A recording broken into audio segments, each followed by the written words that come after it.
aí, galera, beleza? Sou professora de História, me chamo Nanda Mota e estou retornando para a gente dar continuidade ao nosso papo sobre Revolução Francesa. Mas antes disso, queria fazer um convite a vocês. Já se inscreveram no canal? Se inscreve no canal, compartilhe os vídeos com a galera, compartilhe os vídeos com os amigos, dá um like no vídeo se tiver gostado, tá?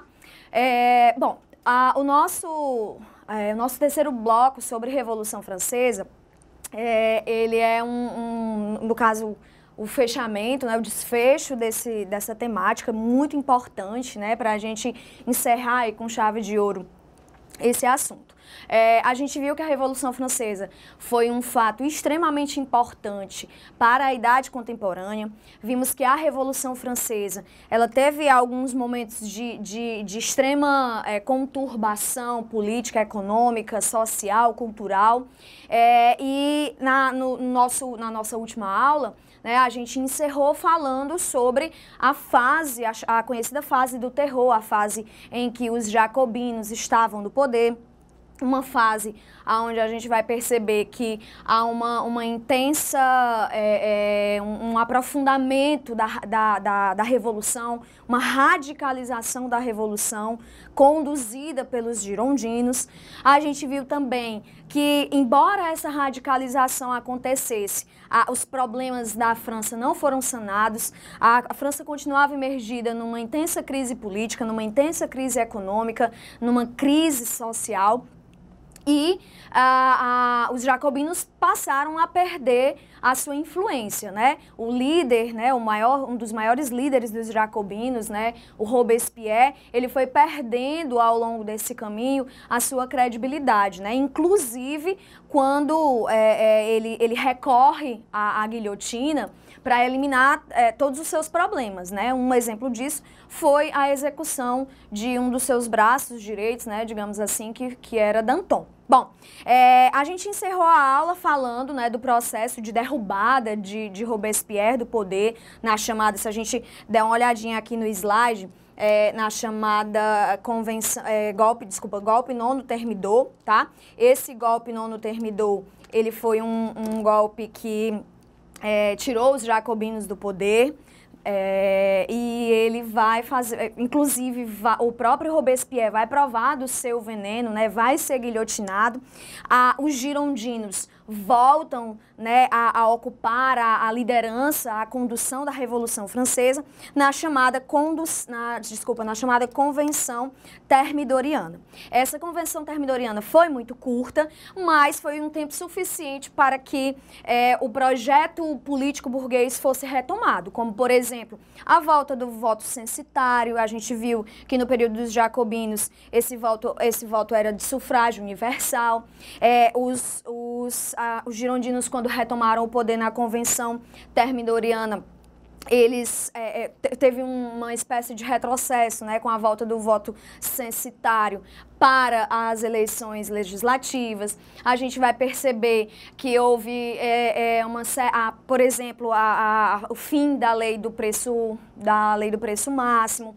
A gente teve o desvencilhamento de vários, como é que eu posso dizer para vocês, de várias instituições criadas no período dos jacobinos. E isso vai caracterizar esse momento, né, de passagem para a terceira fase da Revolução Francesa, que foi o Diretório. No slide, a gente tem essa fase, né, essa fase do Diretório é uma fase que vai durar de 1795 até 1799. Nessa fase, a gente vai ter uma nova Constituição, aonde o Poder Executivo ele vai ser ocupado por 5 pessoas, né, por cinco nomes conduziam ao Poder Executivo na França.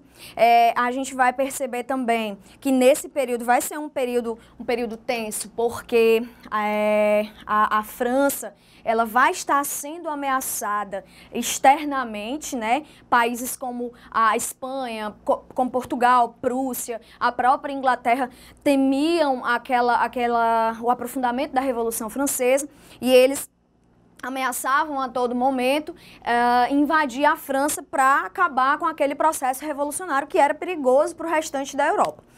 Esse período do Diretório, ele foi marcado por intensas disputas entre girondinos e jacobinos. Embora os jacobinos tivessem sido eliminados do poder, ainda havia uma certa resistência, né? Por exemplo, a gente vai ter um fato extremamente importante, a gente vê aqui no slide, que foi a conspiração ou conjura dos iguais, né? O que foi isso, Nanda? Essa conspiração ou conjura dos iguais aconteceu em 1796, liderada por o chamado Graco Babeuf. Graco, e aí a gente faz só um parêntese rapidinho. Se a gente voltar lá na civilização romana, nós vamos ter dois irmãos plebeus chamados Tibério e Caio Graco, né, que foram eles aqueles que propuseram uma reforma agrária lá para a civilização romana, e por isso que Graco Babeuf, né, ele teve essa influência também, por isso que se chamou Graco.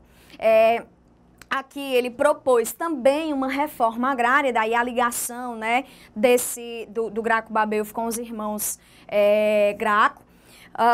Ele propôs essa reforma agrária, né, e por isso, né, ele vai ser considerado um precursor, digamos assim, do socialismo do século XIX, tá?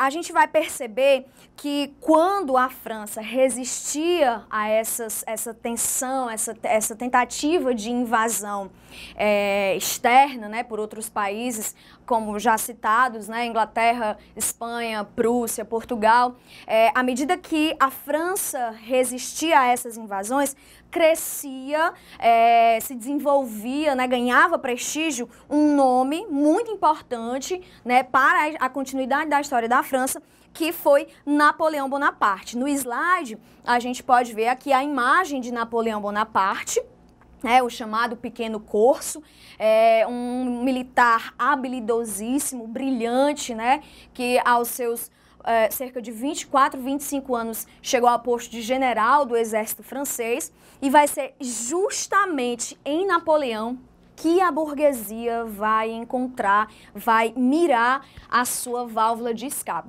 vai considerar Napoleão Bonaparte a sua válvula de escape. Napoleão Bonaparte foi desejado, digamos assim, pela burguesia para que ele pusesse um fim naqueles 10 anos de revolução, lembrando que a revolução se inicia em 1789 e dura até 1799. Nanda, o que é que marca, na verdade, o final da Revolução Francesa?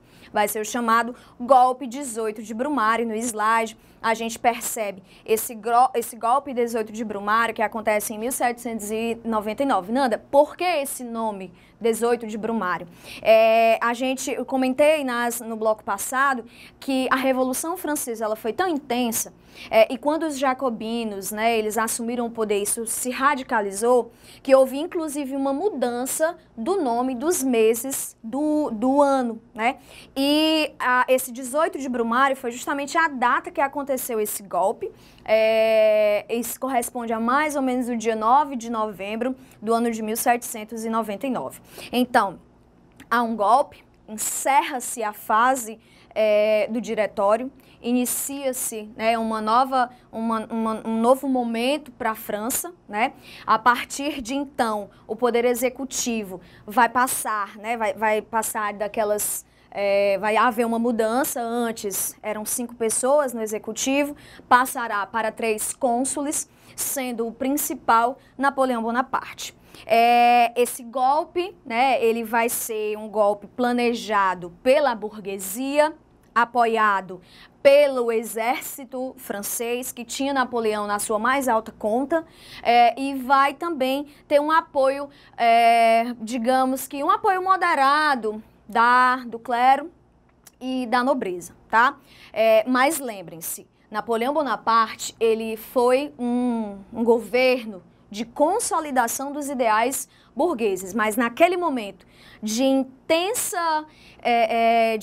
caos que a França vivia, ele chegou a receber um pequeno aval, digamos assim, da nobreza e do clero, para tentar, como uma expectativa de sanar todos aqueles problemas que a França estava emergida, tá? Então, Napoleão Bonaparte, quando ascende ao poder como cônsule, põe fim àquele momento revolucionário e inicia-se um novo processo para a história da França, que a gente vai ver em outros capítulos, tá? Bom, vamos fazer uma retomada rápida de todo o processo revolucionário, tá? As questões básicas para a gente entender Revolução Francesa.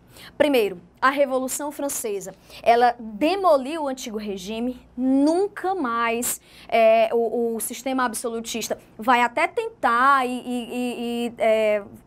haverá tentativas de restaurar esse poder, mas nunca mais ele vai ser onisciente, onipotente, onipresente, como era então nos séculos 17 e 18, né?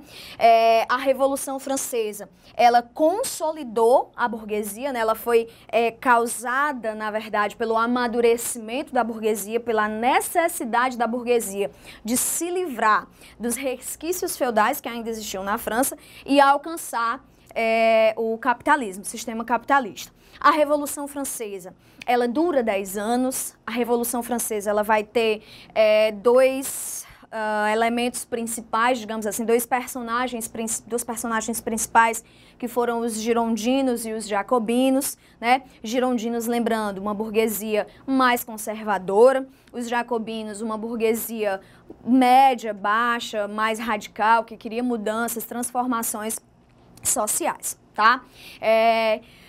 A Revolução Francesa, né, ela vai ter esse caráter extremamente profundo, né, vai provocar, a gente até falou lá na primeira aula, né, do termo revolução, provocou essas mudanças políticas, econômicas, sociais e culturais, ok? Então é isso, tá? Espero que vocês tenham gostado. Se gostar, curte o vídeo, comenta, tá? E até a próxima.